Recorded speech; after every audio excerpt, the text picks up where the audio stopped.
On se penche aujourd'hui sur le nouvel examen civique français, une étape clé pour les titres de séjour.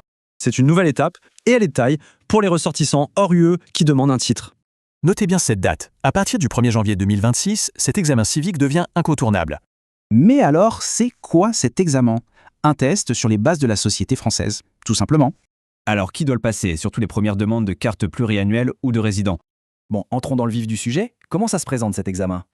Il y aura 40 questions du type QCM. Attention, une seule bonne réponse à chaque fois. Et pour répondre à tout ça, le temps est compté. 45 minutes, pas une de plus. Ce qui est intéressant, c'est le mix. Il y a des questions de savoir pur et des mises en situation. 5 grands thèmes sont au programme, ça balaie l'essentiel de la culture et de la vie en France. La question que tout le monde se pose, comment on fait pour le réussir? L'objectif est clair, il faut au moins 80% de bonnes réponses, soit 32 sur 40. Mais attention, la difficulté de l'examen n'est pas la même, ça dépend de la carte demandée.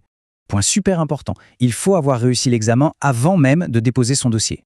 Heureusement, il y a de la souplesse. On peut le repasser et l'attestation est ensuite valable à vie.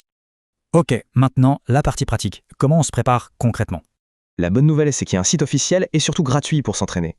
Le parcours est simple. On va sur le site, on étudie les fiches et on s'inscrit. Petit détail à savoir, seules les questions de connaissances sont publiques, pas les cas pratiques. Alors, si on résume, 1er janvier 2026, 80% de réussite et le site du gouvernement comme meilleur ami. Au final, cet examen pose une question plus large sur la vision française de l'intégration.